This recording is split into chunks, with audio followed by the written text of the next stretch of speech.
El 23 de julio de 1989, Tsutomu Miyazaki fue detenido luego de intentar ultrajar a una menor. Esto luego de que se acercara a la víctima y a su hermana mayor con el pretexto de tomarles fotografías, a lo cual esta última salió huyendo para contarle a su padre. Este se haría presente cuando Miyazaki estaba desarrollando la agresión, abalanzándose sobre él para detenerlo, pero sin éxito.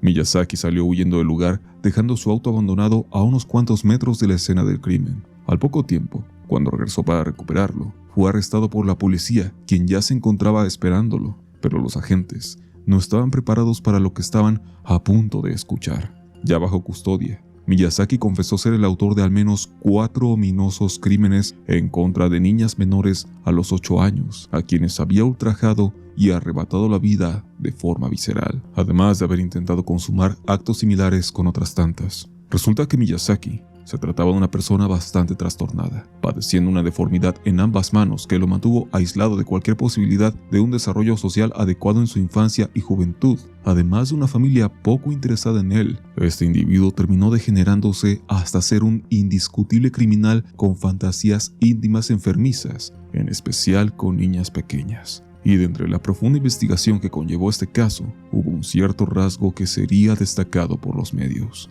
Y es que, además de ser un ácido consumidor de contenido ilegal infantil, entre las más de 6.000 cintas de video que fueron encontradas en su apartamento, donde algunas de ellas eran evidencia clara de sus fechorías, se encontraban también cosas tales como películas escabrosas, como las de la saga Guinea Pig, y en especial, una considerable cantidad de anime violento y morboso. Esto, aunado a su revelado gusto por el dibujo de cómics desde su infancia y el cómo siguió disfrutando de estos hobbies ya en prisión, hizo que se le empezara a conocer como el asesino otaku. Hay que decir que el término otaku, al menos en su país de origen, se usa para referirse a un fan obsesivo de cualquier cosa, no necesariamente del anime y el manga, pero es claro que para efectos prácticos, la palabra ha llevado esta relación implícita en las últimas décadas. Miyazaki sería condenado a la pena capital, misma que sería efectiva el 17 de junio del 2008, acabando con uno de los personajes más lúgubres de la historia contemporánea de Japón. Pero la historia de Tsutomu Miyazaki es apenas el inicio de toda una serie de casos donde fans de este mundillo han sido los autores de crímenes horribles, a veces solo como un rasgo característico de dichos individuos, y a veces motivados de algún modo u otro por este pasatiempo.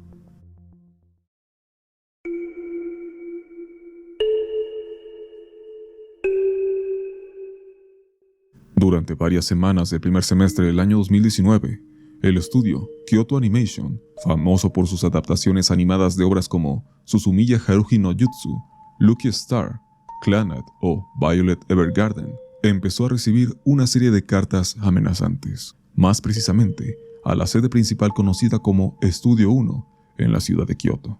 Las cartas hostiles no son una novedad. Muchos estudios y mangakas suelen recibirlas cuando los fans tienen alguna inconformidad con algún trabajo, pero por lo general no suelen representar un peligro real. Sin embargo, este caso era especial, ya que, aunque eran enviadas anónimamente, pronto se acumularon más de 200 misivas cargadas de amenazas mortales francamente preocupantes. Esto llevó a que Hideaki Hata, presidente de la empresa, ordenara medidas minuciosas ante cualquier peligro que pudiera manifestarse, informando y solicitando ayuda a la policía y contactando al equipo de abogados, preparándose por si en cualquier momento alguien llegaba a armar un escándalo. Asimismo, manteniendo un estricto control de las entradas y salidas del edificio. Sin embargo, justo la mañana del 18 de julio, las puertas del estudio se mantuvieron abiertas para recibir a los visitantes, ya que ese día se tendrían negociaciones con otra empresa, y fue entonces cuando un fúrico hombre de 41 años, llamado Shinji Aoba,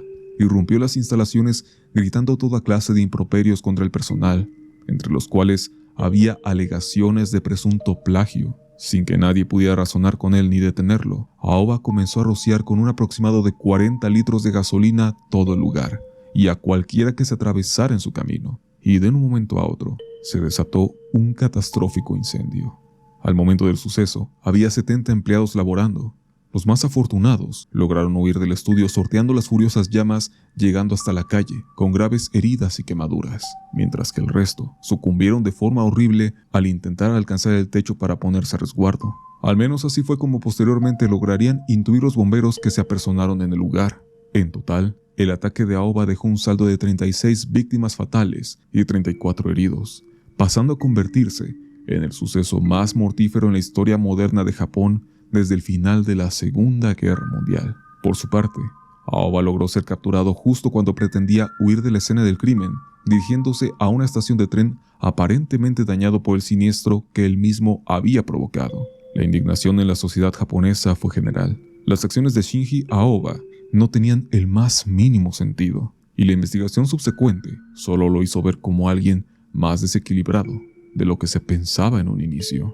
Según Aoba, el estudio le había robado ideas de una novela que él había presentado en uno de los concursos de escritura organizados por la misma, destacando en especial lo que se puede ver en el episodio número 5 del anime Tsurune, en el cual un par de personajes están en un supermercado comprando carne con descuento. Esta simple escena, de tan solo un par de minutos y completamente irrelevante para una serie enfocada en el tiro con arco, fue el detonante para que en la mente de Aoba se orquestara acabar con la vida de decenas de personas.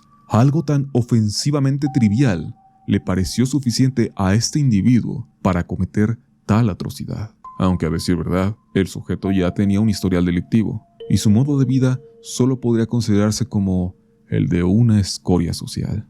Los últimos años han transcurrido en un engorroso proceso para enjuiciar a este hombre, donde se buscó aludir a una incapacidad mental, y la más reciente actualización, de enero del presente 2025, es solo la confirmación sin ningún espacio para apelar para una pena capital, sumando más de 32 cargos criminales. Y aún así, a decir del esposo de una de las animadoras del estudio, víctima de la tragedia, ni siquiera esa sentencia es suficiente para reclamar justicia.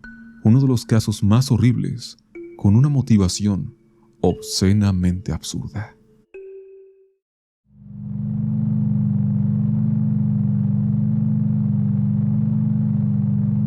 La conocida zona comercial de Akibahara, dentro del barrio de Chiyoda en Tokio, es el punto de mayor interés para cualquier fan del anime y los videojuegos. La también llamada Ciudad Eléctrica ofrece a sus visitantes toda clase de innovaciones, dinámicas y mercancías referentes a los productos de entretenimiento originarios de aquella nación. Dejando de lado ciertos aspectos, es, en general, un lugar alegre y agradable para sus visitantes. Pero en el año 2008, dicho ambiente cosmopolita sería transformado en una sucursal del infierno. La mañana del 8 de junio de aquel año, aquella zona de Tokio se preparaba para otra ajetreada jornada dominical de visitantes. Las rutas vehiculares eran cerradas para aumentar el paso de peatones interesados en los comercios, y entre toda la muchedumbre se paseaba un tambaleante Tomohiro Kato, de en ese entonces 25 años de edad. Kato había sido en su infancia y parte de juventud un prodigioso estudiante con grandes expectativas para el futuro, pero al fallar en querer ingresar a la universidad, terminaría tomando un empleo como mecánico que, a su parecer, le fue arrebatando la vida, y de repente se volvió alguien decadente. En él fue creciendo un peligroso resentimiento social y frustración, las cuales solo fueron aumentando una vez que optó por el aislamiento. Si bien es cierto que, hasta donde se pudo averiguar, nunca desarrolló gusto por cosas como el anime o los videojuegos, sí empezó a dedicar gran parte de su tiempo libre a navegar en foros de internet, dejando todo tipo de opiniones negativas sobre el mundo que le rodeaba, manifestando más de una vez sus deseos por lograr un atentado fatal, y ese día cumpliría ese capricho. Habiendo renunciado días antes a su empleo y carcomido por la frustración, caminaba entre la gente para dirigirse a alquilar un camión de 2 toneladas. Mismo con el cual, pasadas las 12:30 de la tarde, aceleraría desviándolo hacia la zona peatonal de la avenida Shodori, arrollando indiscriminadamente a la multitud, en una mezcla sonora de gritos de terror con el sonido de cuerpos impactando con el metal del vehículo. 3 personas perecieron al instante arrolladas, y otras más quedaron heridas al paso de Kato, pero esto aún no terminaba. El sujeto bajó del camión, y con una escalofriante frialdad, comenzó a apuñalar a quien se cruzaba con él, valiéndose de una daga que traía escondida. La escena era atroz. Los minutos se hacían eternos, pero en cuanto la policía se hizo presente acorralando de forma efectiva a Kato, este no se opuso al arresto. Una vez que fue interrogado, el sujeto se limitó a decir que solo tenía el objetivo de acabar con quien sea, ya que estaba cansado del mundo. No fue sino hasta que se investigó más sobre su vida y su actividad en línea que se pudo estructurar el perfil de alguien frustrado y con el deseo de ser notado por el mundo. Motivaciones frívolas y llanas. El motivo para perpetrar su ataque en Akibahara pareció atender solo al gran volumen de personas presentes, algo que se ajustaba a su enfermizo plan. Pero Kato también era un visitante recurrente de la zona, al menos para la reparación y adquisición de cosas de su computadora. El saldo final de este suceso fue de 7 personas liquidadas y 10 heridas de gravedad. El escándalo mediático llevó a serios debates sobre la seguridad y disponibilidad de las armas para el ciudadano común, y en los 3 años siguientes se vivió un largo proceso donde sus abogados intentaron que solo fuera enviado a una institución mental, pero la clara conciencia sobre sus actos lo hizo acreedor a una pena capital, la cual tardaría bastante tiempo en hacerse efectiva, y sería hasta julio del año 2022 que Kato vería el final de sus días en la horca. En un estricto sentido, podría considerarse que este sujeto no encajaría en estar relacionado con la cultura otaku, más allá del lugar elegido para su desquicie, pero justo su aislamiento y obsesión por solo interactuar en línea lo acerca con relatividad.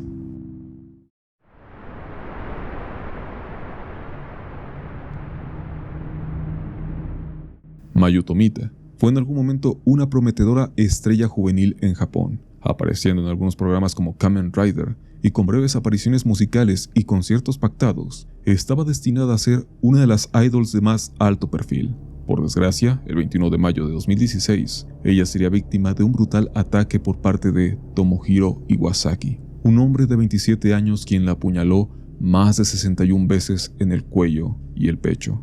La actriz y cantante, de 20 años en ese entonces, quedó tirada en el suelo al borde de la muerte, siendo auxiliada por testigos que presenciaron el hecho, quienes llamaron a la policía y lograron atrapar a Iwasaki para evitar que se diera la fuga. Sería válido decir que en ese momento, tanto la carrera como la vida de Tomita quedaron destrozadas. A pesar de haber sido intervenida y lograr despertar unos días después, su rostro quedó desfigurado por las 34 puñaladas recibidas en él, quedando parcialmente ciega del ojo izquierdo, con dificultades para comer y cantar, y un profundo trastorno de estrés postraumático. Por otro lado, cuando la policía interrogó a Iwasaki, la perturbadora verdad salió a la luz. Se trataba de un enfermizo fan obsesivo de las idols. Tiempo atrás había seguido con insistencia a la modelo Ai Hashimoto, pero cuando ésta confesó consumir contenido erótico con regularidad, el hombre la vio con desdén y publicó en su blog personal que las mujeres involucradas con dicho contenido deberían ser eliminadas. Cuando su mirada se fijó en Tomita, empezó a enviarle mensajes obsesivos a sus redes sociales, en especial a su cuenta de Twitter, además de mandarle distintos regalos como libros o relojes. Cuando ella devolvió los presentes y se negó a corresponder a sus afectos, el sujeto enfureció y decidió tomar venganza. Cabe destacar que Tomita en algún momento solicitó ayuda a las autoridades por los mensajes de acoso que Iwasaki le enviaba, pero sus acusaciones fueron desestimadas. Tras agónicos meses de recuperación de Tomita, se comenzó un proceso para enjuiciar a Iwasaki, en donde no hubo mucho que discutir. Se trataba de un crimen claro, pero los reclamos de justicia de la idol fueron respondidos de forma insatisfactoria. El agresor solo fue sentenciado a 14 años y 6 meses de prisión. Después del juicio, Mayu Tomita demandaría al gobierno metropolitano de Tokio, a su exagente y de nuevo a Iwasaki, exigiendo una compensación de 76 millones de yenes para reparación de daños y perjuicios, además de insistir en cómo le fue negada la protección adecuada. Su caso repercutió para endurecer las leyes en contra del acoso y daría pie a la detención de algunos individuos que hacían comunicaciones similares en contra de otras actrices y cantantes. Al día de hoy, el caso de Mayu Tomita sirve como ejemplo principal de los peligros que representan los fanáticos obsesivos, quedando como algo que nunca debe ser olvidado.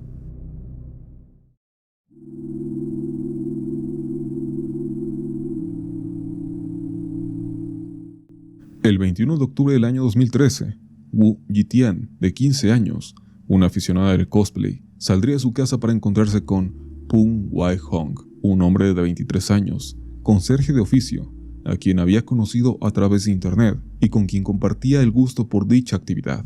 Sin embargo, Wu Yitian nunca regresó a casa y pasaría a protagonizar una de las historias que más impactó a la opinión pública en Malasia. El propósito de la reunión era inofensivo, al menos de inicio. Ambos acudirían a un evento de cosplay y discutirían los detalles sobre qué llevarían, o al menos eso es lo que parecía.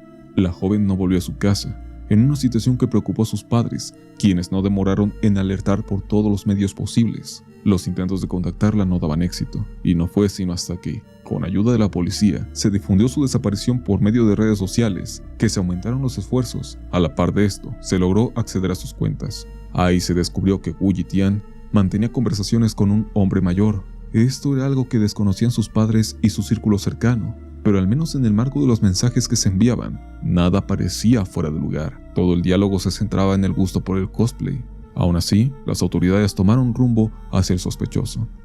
Pung Wai-hong dijo en un inicio que aunque sí se había reunido con ella en otras ocasiones, la última vez que lo hicieron, él se había encargado de dejarla en una estación cercana a su hogar. Sin embargo, su historia estaba llena de inconsistencias que hicieron que pronto toda la desagradable verdad saliera a flote. Pung Wai-hong había recibido a Wu Yitian en su casa y acabó con su vida una vez que le propuso tener un encuentro íntimo, y ella se negó. Ambos forcejearon y ella lo mordió en el brazo, dejando una marca que fue visible para los agentes. Enfurecido, la golpeó en la cabeza con una mancuerna, liquidándola en el acto.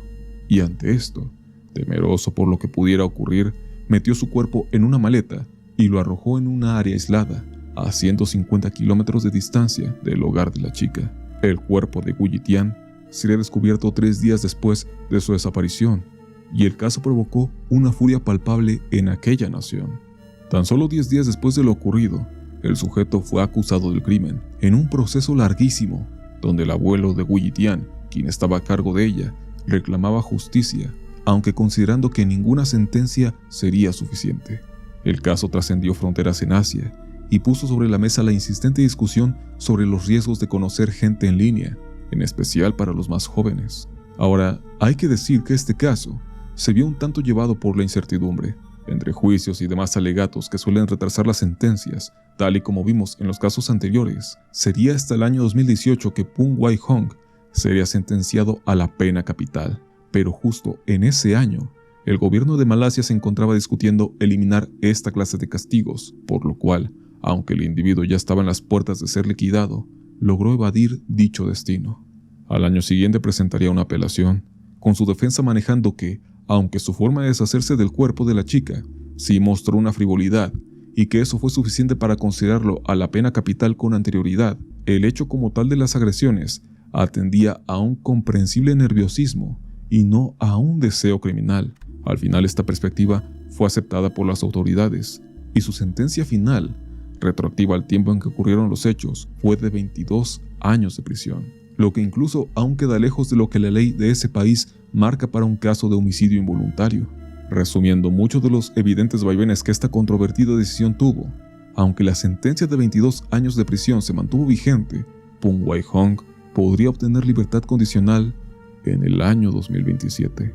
Un caso donde la resolución de algún modo es mucho peor que el suceso en sí.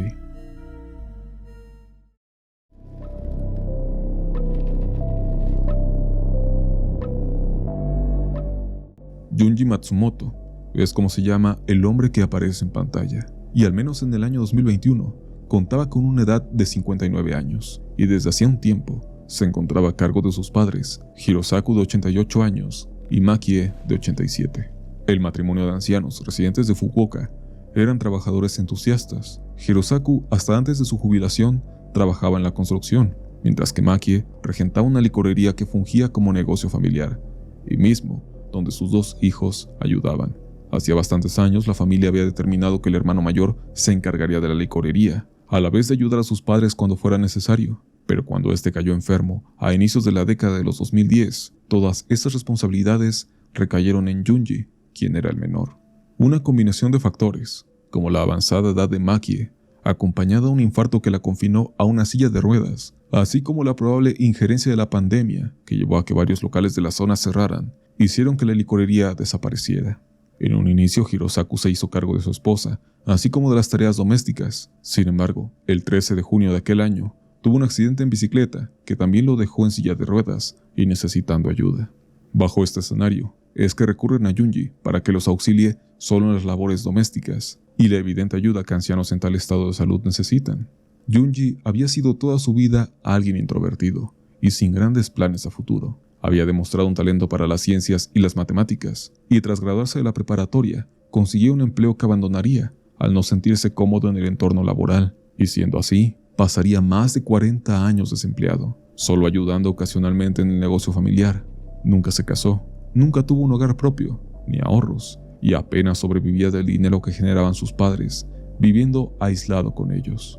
La semana del 13 de junio, que fue cuando su padre se accidentó, hasta el día 20 del mismo mes, todo pareció ocurrir con normalidad. Junji se hizo cargo de todas las tareas de la casa y el cuidado de sus padres, e incluso la mañana de ese día, algunos vecinos lo vieron ir de compras con su madre. Sin embargo, tan solo unas horas después, el hombre acabaría con una abominable frivolidad con la vida de los ancianos.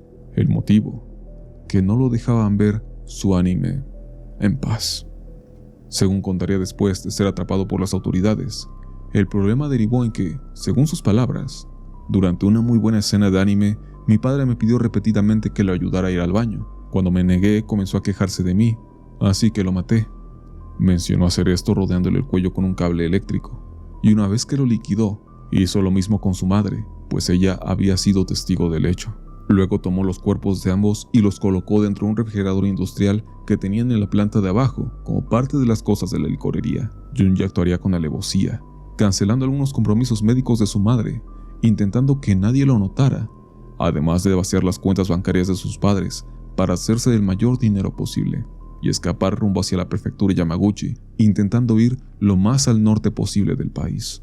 En los días siguientes, algunos familiares y conocidos advirtieron la desaparición de los ancianos, además de la imposibilidad de comunicarse con Junji, y el día 28 de junio llamaron a la policía, la cual no tardó en dar con el macabro hallazgo. Los cuerpos estaban apilados dentro del refrigerador desenchufado, completamente putrefactos. El viaje de huida de Junji sería rastreado durante los días siguientes, hasta que el 4 de julio se logró su captura en un hotel de Kioto, donde sin mayor oposición se entregaría, mencionando, además de su motivación inicial, que él quería escapar de la realidad. Ya detenido, el panorama un poco más completo parecía atender a que la relación de Junji con su padre estaba rota desde hace muchos años. El anciano estaba decepcionado de que su hijo nunca hiciera nada con su vida, y Junji admitía parte de las quejas. Solo había trabajado 6 meses en toda su vida, en un área de ventas donde fue despedido por mal desempeño. Se levantaba todos los días a las 5 de la mañana a hacer las labores de la casa y preparar la comida, llevándose bien con su madre, aunque odiando cuando era enviado a hacer las entregas de licor, y el resto del día se dedicaba a leer mangas y ver animes, aunque sin contar con conexión a internet o un teléfono celular, como un ermitaño moderno. Al final, Junji fue sentenciado a 30 años de prisión. Durante el juicio, su abogado intentó aludir a alguna discapacidad del hombre para explicar su singular comportamiento, pero esto no fue considerado.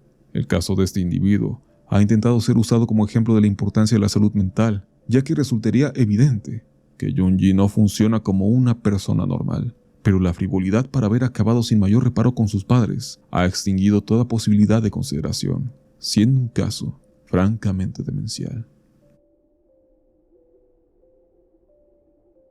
Antes de finalizar, mando saludos a quienes dejaron sus supergracias en el video anterior, los cuales son Zero, Smile, Alba is Here, Irregular Screw, Luis Miguel Rodríguez y Venom Harlow. Si quieres aparecer al final del próximo video, solo deja una pequeña contribución. Muchas gracias por ver. Espero que el video haya sido de tu agrado. Nos veremos en la próxima.